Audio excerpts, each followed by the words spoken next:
Okay, so now that we've kind of briefly covered what normal cycles look like, the natural changes that we should be seeing within our hormone cycle every month, and we've talked about the two main female hormones, estrogen and progesterone.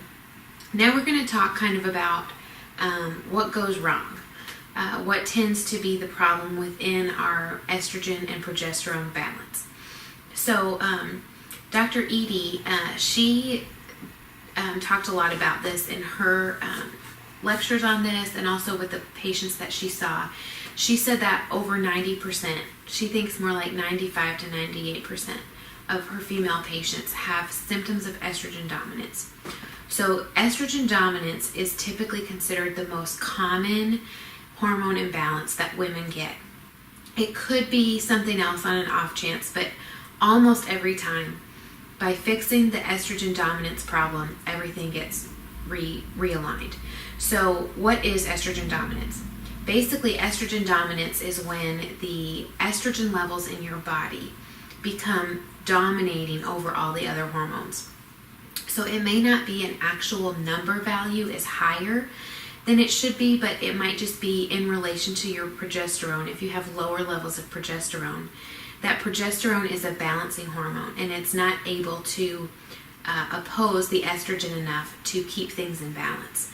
So that puts you in a state of estrogen dominance where that is taking over your whole cycle. Everything is dominated by estrogen, and your progesterone doesn't have its balancing effect, except especially during the second half of your cycle, during those last 2 weeks.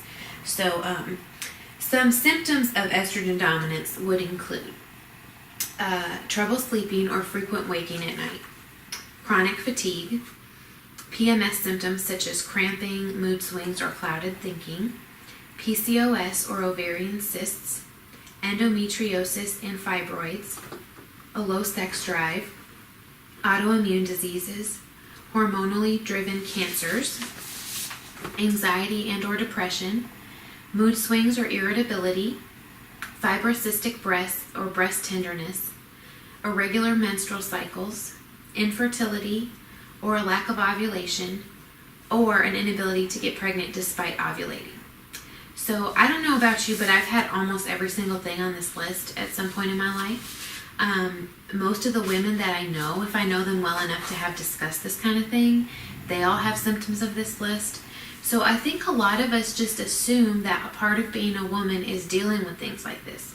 Mood swings, irritability, severe cramping, back pain, anxiety or depression, infertility. I know so many people who have had trouble getting pregnant, and I don't think it used to be that way. Maybe it just wasn't talked about as commonly, but it seems like rates of that are really on the rise.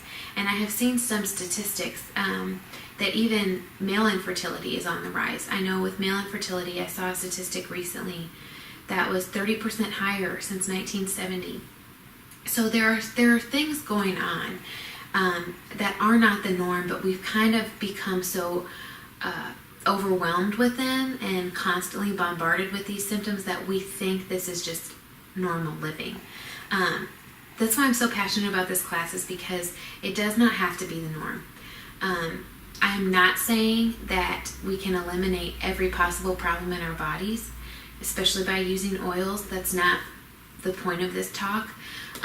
But oils are a powerful tool to help balance our bodies, where we can get some relief from some of these symptoms. Perfection is not the goal, but progress and working to improve our health and wellness is the goal. So if you have these signs and symptoms, do not fret. Probably all of us do. I used to have almost everything on this list, so I definitely am not speaking from a place of never having gone through this stuff. I want to touch really briefly on the causes of estrogen dominance, just so it makes more sense when I switch to talking about what we can do to try to rebalance our bodies and combat some of this stuff. So we've got the symptoms down. We're very aware of the symptoms of estrogen dominance. What causes it? So if they are on the rise, if infertility is on the rise, if PCOS is on the rise, if more women are on antidepressants now than have ever been, and I am not antidepressant, do not hear me say that. But I think a significant portion is related to hormone imbalances, because it has not always been this way. All these symptoms are on the rise statistically. So some of the main causes that are commonly known are food quality, water sources, heavy metals, the personal care products that we use, BPA and plastics, and other sources of xenoestrogens, which I'm going to talk about in a little bit more detail. Having a high percentage of body fat puts you at higher risk for estrogen dominance, and synthetic hormones. So the quality of our food, I'm just going to touch on this super briefly because we know that healthy food is important for us. The problem with our culture that makes it really difficult is that it's so much more expensive to get healthy food, and it's very inconvenient for our fast-paced lifestyle. So I do not do this perfectly. But thinking about conventional food, especially dairy products and meat, most animals are injected with synthetic hormones to try to get their mass bulked up so that there's more product to sell to the grocery stores, trying to keep milk supply up, things like that. They're given synthetic hormones. When we eat those animals, we are taking in those hormones that are injected into the animal. And so that's becoming now a part of our tissue and our cell structure. And for a long time, I was really deceiving myself by just thinking that it really did make a difference, organic, not, I just want to buy whatever's the cheapest. But after switching to mostly organic meats and dairy products, I can tell a huge difference in the quality of the food. And it's sad that that's the case. I mean, we should all be able to buy meat without hormones injected into it. But unfortunately, that's not the case in our Western culture. So food is a big component of why we have so many estrogen dominance problems and hormone imbalances. And this is also a reason why we're seeing girls start their menses so early. I know when I was a teenager, like 13, 14 was the average that girls started their periods. But now what I'm seeing in healthcare is like 8, 9-year-olds with significant breast development and starting their menstrual cycles at 7, 8 years old. That did not used to be the norm, and the food injected with the hormones is playing a role in that for sure. Water sources, same thing. If it's been contaminated with runoff from the soil around it, you can get hormones that way from the ground. You can get herbicides, pesticides into your water. Heavy metals are sometimes found in water, so that can be another source. Personal care products I want to talk about in a little bit more detail because this is something that is easier for us to control. Personal care products such as toothpaste, soap, dish detergent, shampoo, dryer sheets, there's so many personal care products that we use on a daily basis that are full of xenoestrogens. Xenoestrogens are really terrible for us for many reasons. Number one, they are toxic synthetic chemicals. So anytime you see the word fragrance on a bottle ingredient list of any kind, it is not a natural fragrance. It is a synthetically produced in a lab chemical fragrance that is toxic to our bodies, and it causes more allergy problems for people. It causes an overactive immune system that's constantly working to try to get rid of these things, and it gets weakened. It causes our estrogen, normal estrogen and progesterone receptors, our natural hormone receptors, to get clogged up. Xenoestrogens means false estrogens. And so what happens is these false estrogens come into our body, and our body thinks, oh, this is similar to estrogen, and it's a foreign substance, but it mimics estrogen in our body, and it latches onto our natural hormone receptor sites. And so our actual true hormones that we're producing can't get to where they need to go to be utilized. So that becomes really problematic because our bodies become all globbed up with this stuff that is toxic to us, for one, and damaging to our DNA.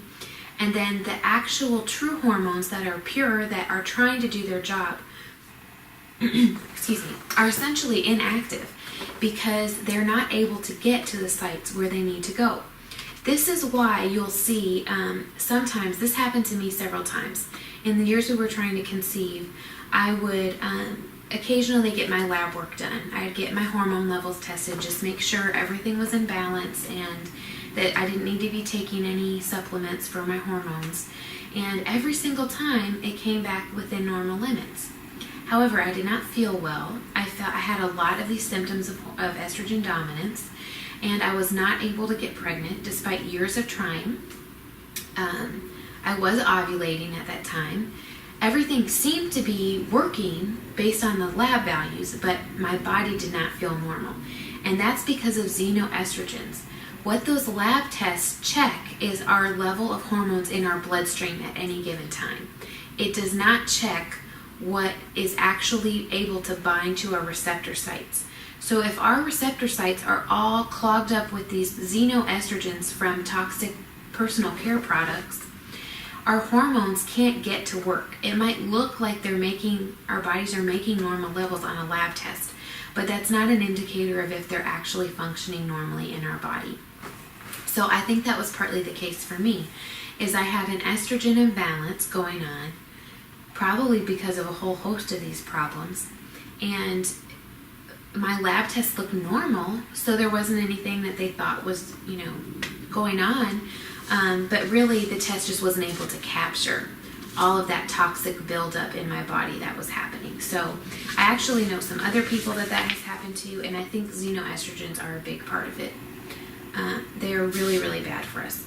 The other thing that makes xenoestrogens especially bad are that they don't have to go through the liver pathway to be broken down. They can just be absorbed directly into the cell.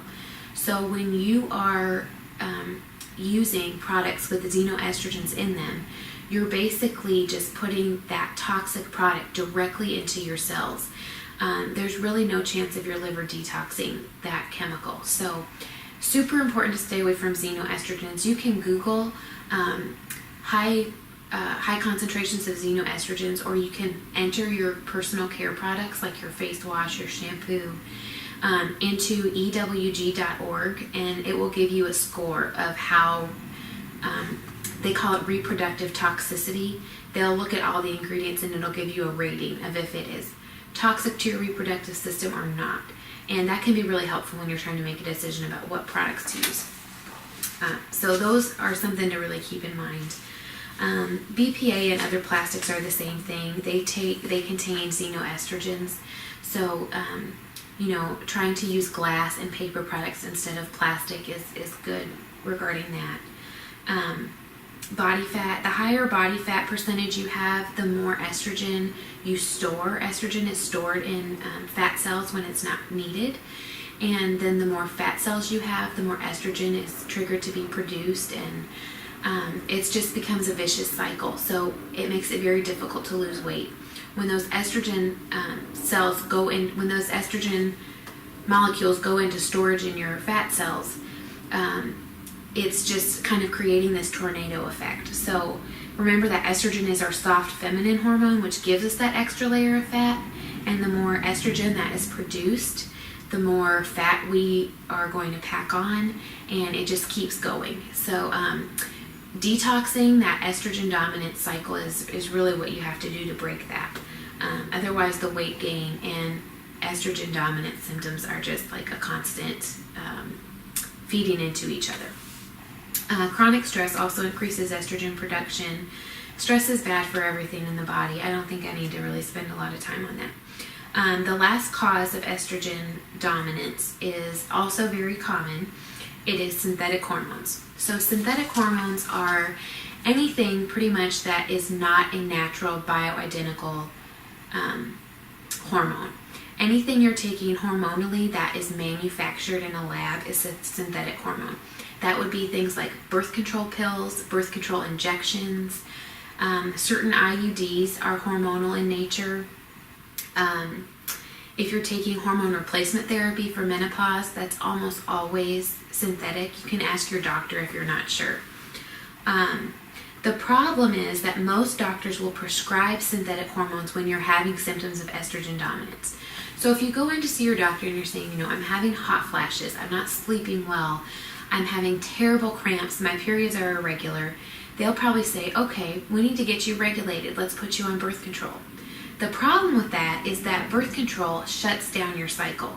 It totally takes over your natural rhythms and triggers, and what your body wants to do is balance its own self and heal its own self naturally to get things back in balance. But when you take birth control, it overwhelms everything and it shuts down your cycle.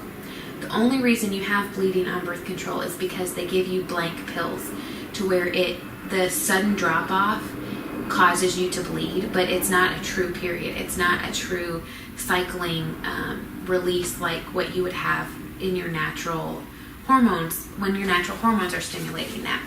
So when it shuts down your cycle, this makes it really difficult when you get off of birth control for your body to pick back up on its own. It's kind of like it's been laying dormant for years or however long you've taken synthetic hormones for, and it doesn't know what to do with itself right away. So that's the first problem. Second problem is synthetic hormones have so many side effects. I was put on birth control at least 3 different times that I can recall for different things at different times in my life. And I never had one doctor, one dermatologist, nobody ever reviewed the risk factors with me. This still burns me up to this day because I did not know enough at the time to question it, and I did not realize what I was doing to my body. And no doctor ever explained it to me. So synthetic hormones increase your risk factor of increase your risk of cancer by 200%. That is a huge increase in your risk of cancer. As a cancer nurse, even if these things would make me, I don't know, live 200 years, I would not want the risk factor of cancer 200% increased. It wouldn't be worth it. There's no benefit to me that would outweigh that. Not only do they increase your risk of cancer, but they also increase your risk of blood clots. They increase your risk of heart attacks, weight gain. They cause more symptoms of estrogen dominance over time because you do not have the natural progesterone as a protectant against those things.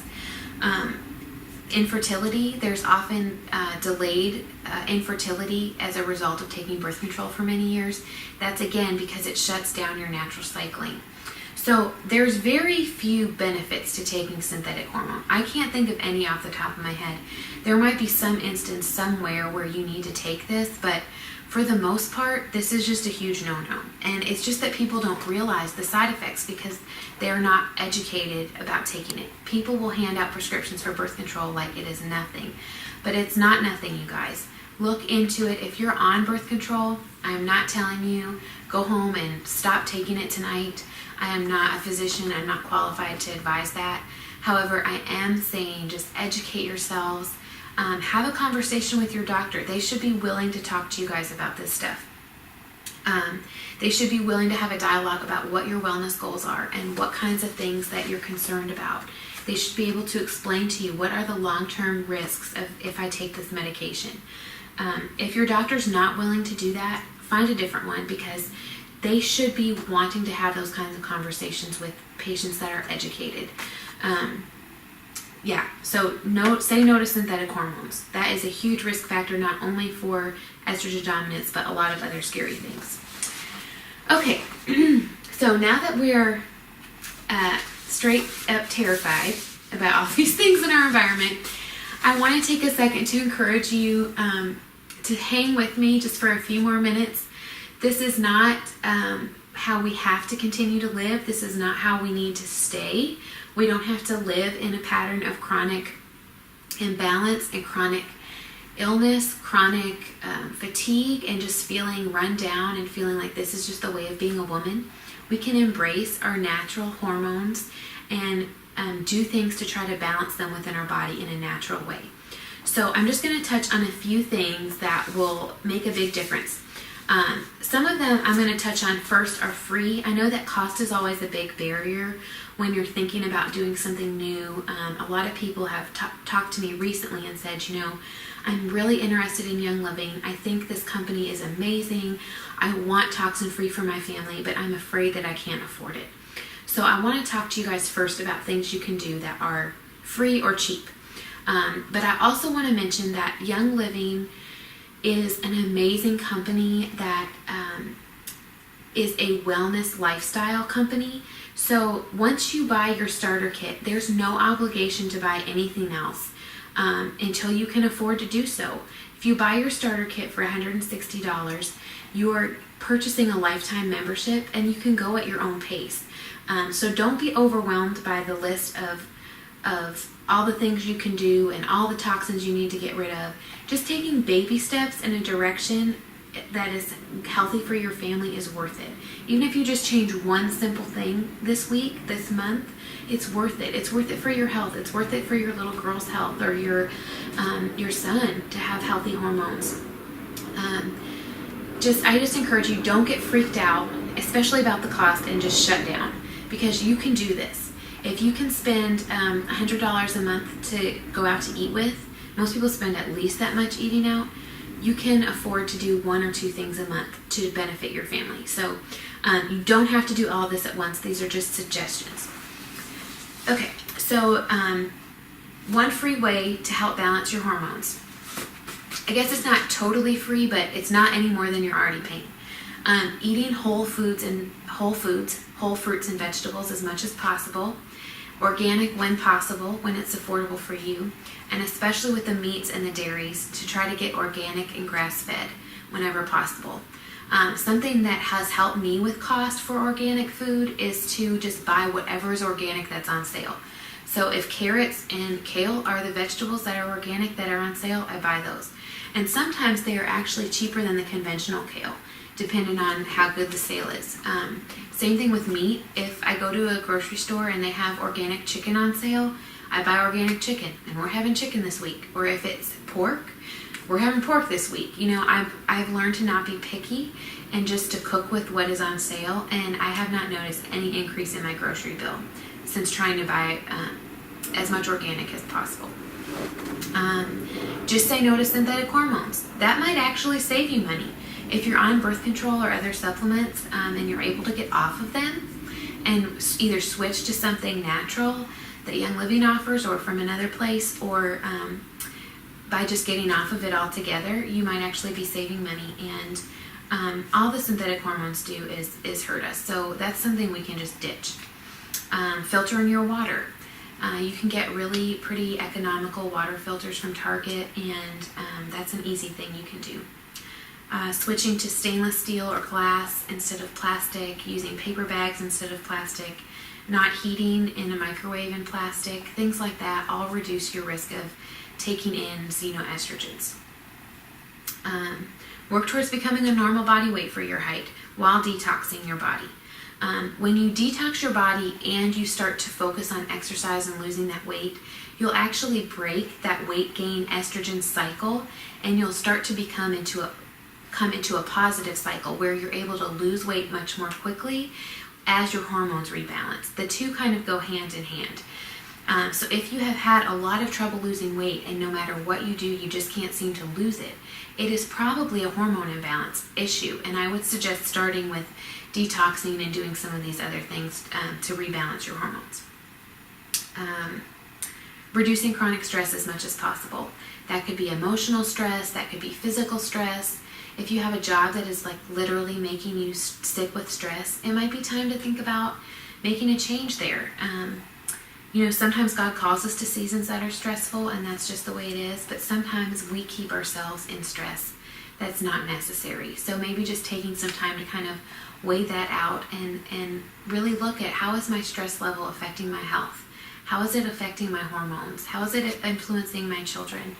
And just kind of trying to think about that kind of stuff. The two fun ways that I love to use to balance my hormones are using oils and using Young Living supplements. The reason these are so fun is because they're easy, they smell good, and they detox your body really quickly. Because essential oils are so small, their molecular size is small enough to absorb through our pores right into our cells where they get to work. Because they're so small, they work faster than any other way you could detox. If you did a juice cleanse for like a week and a half, you would not be getting as detoxed as you could be from using essential oils. And that is because they go to work immediately. Within 30 minutes, there is trace amounts of that essential oil that you use in every cell in your body within 30 minutes of applying.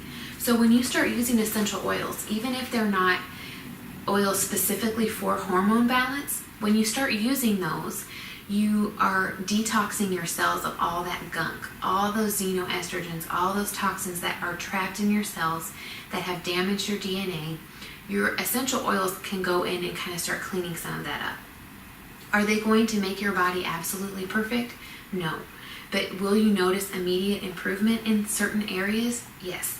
I say that as my testimony and as hundreds of other people that I know, their testimony. The oils really work quickly.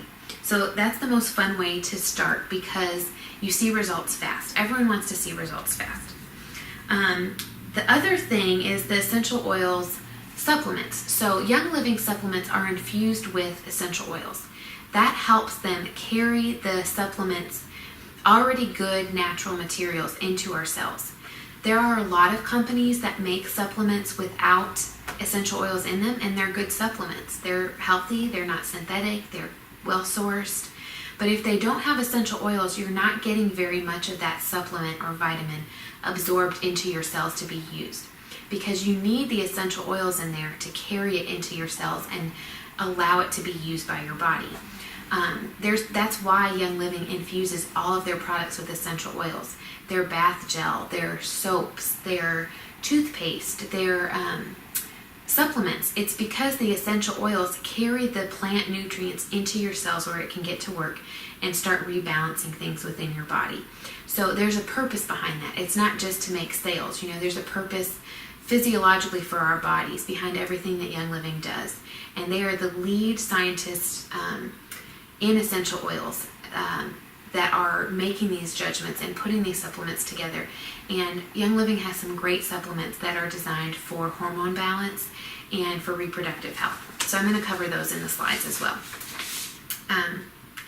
I think that's it, you guys. I hope that this information was not too overwhelming and that it was helpful for you to think about the importance of hormone balance for us as women, and estrogen and progesterone, how they need to be in perfect sync. Shoot any questions to me. If you have any specific questions you don't want to post in the class, just send me a direct message, and I'd be happy to talk with you. And again, if cost is your concern but you really are interested, send me a message about that, because I don't want cost to be a factor of hindrance for anybody that's seeing this and feeling excited and wanting to get on board with toxin-free living. I want to help figure out how we can make this work for you, and I would just love to just have a face-to-face, FaceTime or Skype or something if you need more information. So thank you guys so much for your time, and I hope that you have a blessed night and enjoy the rest of the class. Thank you.